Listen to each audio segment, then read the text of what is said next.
morning and welcome to the Canmore Town Council candidate interviews. Today I'm here with Jen Marran. Jen has been a full-time Canmore resident for more than 20 years, and before that she spent 20 years as a part-timer while growing up in Calgary. Her first job in town was at Beamer's Coffee Bar, and she now owns her own business and works in strategic planning, professional communications, and leadership as a consultant, facilitator, and faculty member. She has a Doctor of Education in Leadership, a Master of Education in Adult, Community, and Higher Education, and a Journalism Arts Diploma in Print Media. As a councillor, she's committed to ensuring there is accountability to protecting our environment, supporting local businesses, strengthening our community, and supporting housing solutions. Let's hear more from her. Thanks, Carrie, and thank you so much for having us. I know it's been a lot of work to meet with everybody, so I I'm appreciate learning the so opportunity. much. I really love doing this, actually. So Jen, how do you plan to balance Canmore's growth while preserving its small town character and protecting its surrounding natural areas? Yeah, so I mean, Canmore's small town character, I think, is really built on the diversity of our community and the people who live in our community. So I think we need to put things in place that support that diversity in the community. So whether that's childcare for families that need childcare, whether it's supporting some of our organizations who do different work in the community, I think that all adds to our small town character. And then I also think we need to ensure that we're supporting our local businesses. They're also part of our small town character. So making sure that we're removing barriers so that they can thrive, so that they can do what they want to do. And that all really adds to Canmore as that small town. Also recognizing that we're growing and changing, and making sure that we have proactive plans to manage that as well. And then, so protecting our surrounding natural areas. I think our surrounding areas, I mean, that's why most of us are here. So I think having that consideration in mind whenever we're making decisions is really important on small scale, on large scale, but just making sure that we're always considering that natural environment when we're making choices. Right. Thank you. What strategies will you support to manage tourism so that it benefits our economy without overwhelming local infrastructure or housing availability? Yeah, so I mean, visitors and tourism is part of our community, and visitors are part of our community, and I think it's really important to recognize that. We know that that we have more visitors, that we're going to continue to have more visitors. So I think pursuing resort municipality status to see how we can levy some of that tourism to put it back into our infrastructure would be a good approach. I think working with Tourism Canmore Kananaskis as that group and the ideas that they have, I mean, they're in touch with our tourism operators. So how can we have sustainable tourism while still making sure that those operators and hotels and restaurants can flourish in the community, but that nobody's or that the infrastructure isn't being overwhelmed.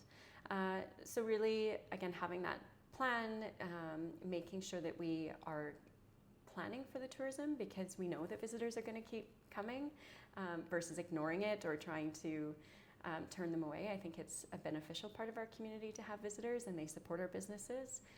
So just working with those communities and seeing how we can make sure that we have the infrastructure to support that. Great. Housing affordability is a hot topic for Canmore. It is. What solutions would you propose and support to increase the supply of affordable and workforce housing for the local residents? Yeah, so housing affordability is obviously important to town. It's an important election issue. I think that we need to, or council, as they do now, needs to continue supporting our affordable housing programs, so CCHC, Vital Homes, so that those are accessible to as many people as possible. I think that we need to reach out to our community. We have a broad knowledge group in this community, and people have ideas about how to help with affordable housing. So I think we need to see how we can leverage some of those ideas, even if it's out of the box thinking for solutions that we could potentially move forward with. I also think we need to remove barriers for our private businesses who have housing solutions for their employees that make it more affordable to live here. So looking at ways that we can really facilitate them providing affordable housing to their employees is going to also help with the community as a whole. And then also, when we can, accessing federal, provincial grants and funding that would support affordable housing. So just this week, I'm sure many people have seen the report that Canmore is the most expensive place to live. So we know this. So if there's a way that we can leverage some of that federal and provincial money as well to add to those solutions, I think that would be beneficial for the community. Great. And a little bit about public infrastructure. Much of Canmore's infrastructure is, especially the underground infrastructure beneath Main Street, some of our water systems and roads are aging and need a major investment or repair. How would you prioritize investments in the roads and the trails, water systems, and public transportation? Yeah, those are 4 very big topics, public transport and roads and trails and the water system.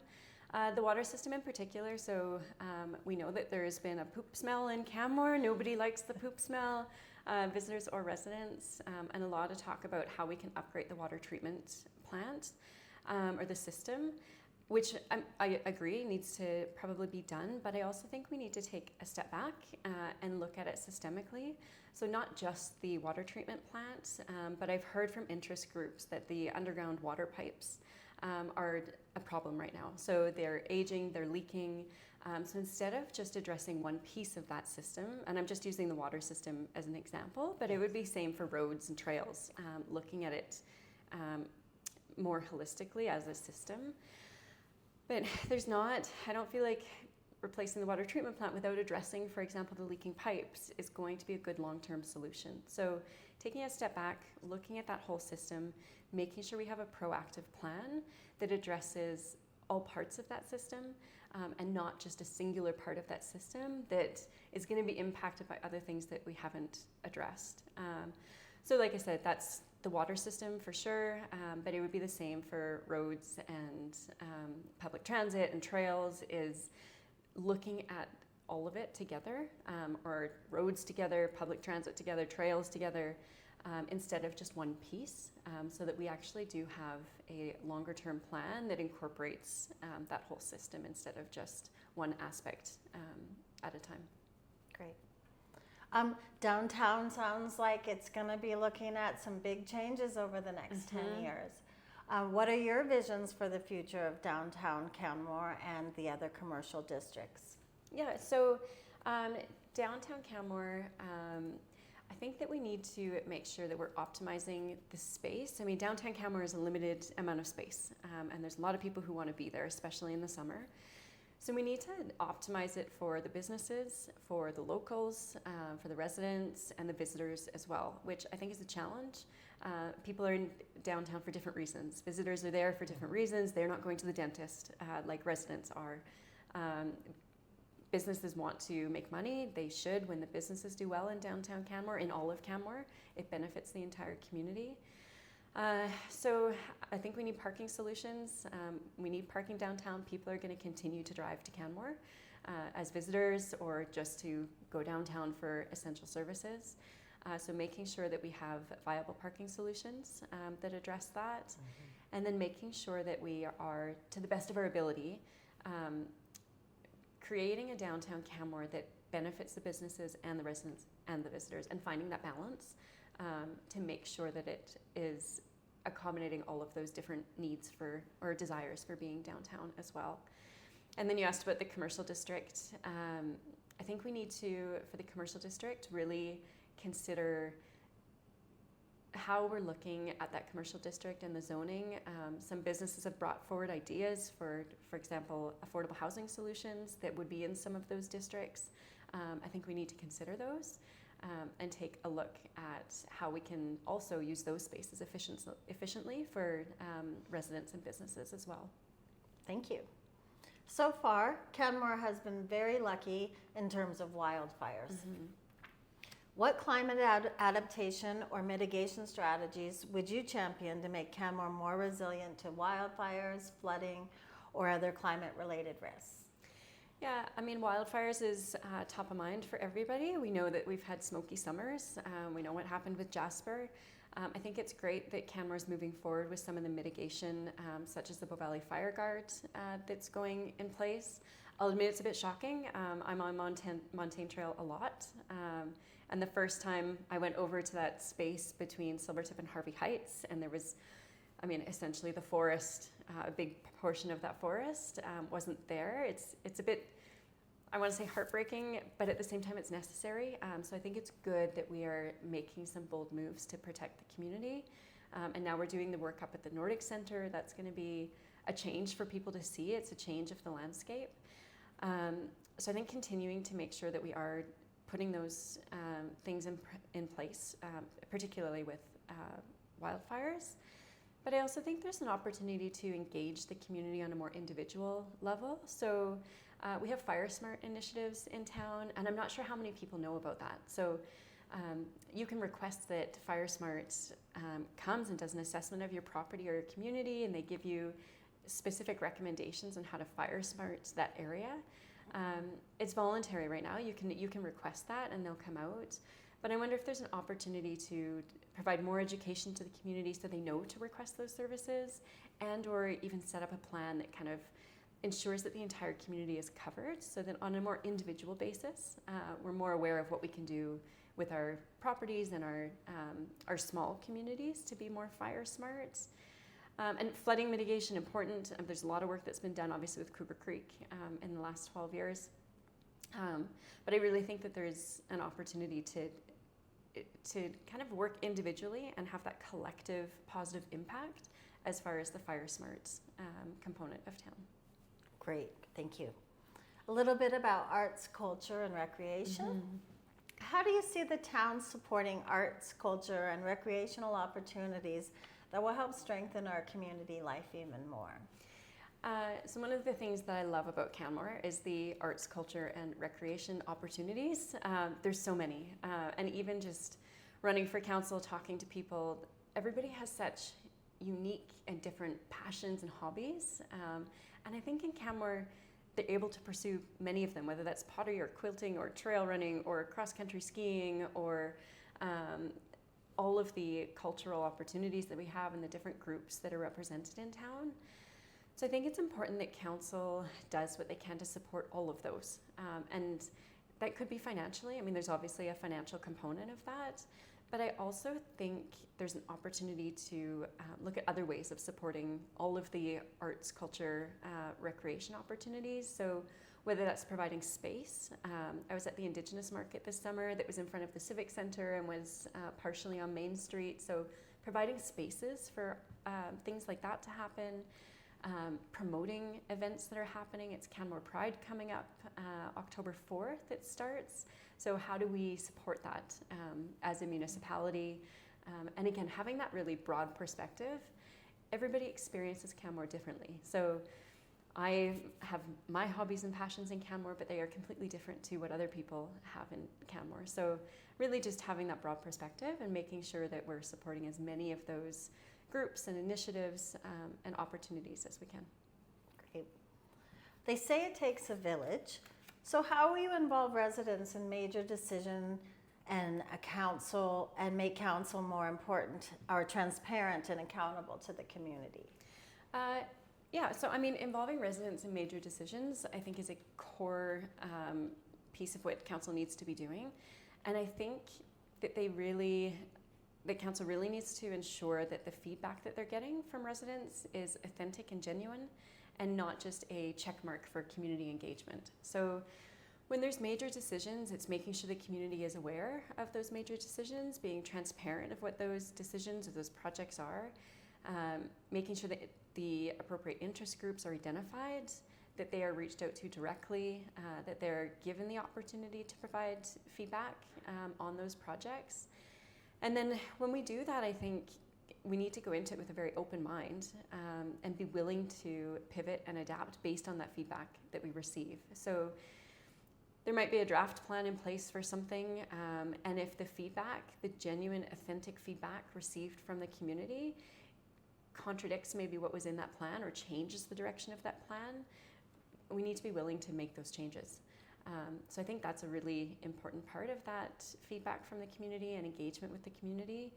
And then just having that regular communication and making sure that community knows what is coming, what's important, what are the issues, what's council working on. I mean, people aren't going to council meetings every week. They're not watching the live stream every week. So how do we communicate out those important decisions and make sure that people have an opportunity to provide their feedback during the planning stage and throughout the process? Right. Timing is important with that kind of stuff. Yes, absolutely. Being new to this platform, tell us one thing that you want the public to know about you. So I think, obviously it's my first time running for council. And one of the main questions I get is, why are you running for council? And I think I'm able to bring a unique perspective. So I grew up as a part-timer in Calgary. My family had a place here, so coming here for weekends and summers. And then I moved here full-time just over 20 years ago. I was a bit fed up with the city lifestyle, and I had a journalism diploma, but I worked at Beamer's. That was my first job. I loved that. So I've worked frontline. I've served at the Rose and Crown. I've lived in staff accommodation, and then through a lot of hard work and grit, have kind of changed, and now I work in organizational development and leadership. So I see that side of it as well. So I think that perspective from different kind of experiencing Canmore in different ways would be beneficial to council and to the community. So that's, I guess, one of the things to know about why I'm running for council and what I want people to know about me. Thank you.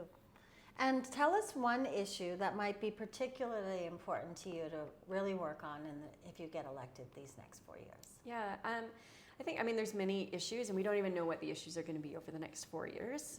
But in general, I've seen some divisiveness in town, and so the main issue I would want to work on is reducing that divisiveness. Canmore can be a little bit polarized because people are passionate, which is fantastic, but just community building, communication, making sure that we're all working together. Everybody wants Canmore to be successful. We all want it to be a place that we want to live. So I think we're, in general, Canmore residents are on the same page. So working on making sure that some of that divisiveness is broken down. And then the other thing, issue is, especially over the next few weeks, and if I'm fortunate enough to sit on council, just that I'm accessible and really open to learning new perspectives. So this week I went for a walk with a community member on Monday, and I had coffee with a couple different people on Tuesday, and I've had emails come through and messages come through, and that's something that I would really, like I said, leading up to the election, but also if I'm on council, being open to those perspectives.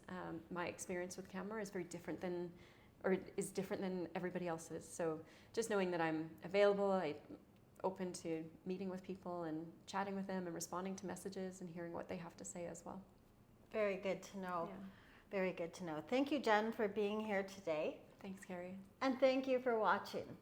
You can see all the candidates' interviews on our YouTube channel, CanmoreAlberta.com, and you can learn more about each candidate at the upcoming forums.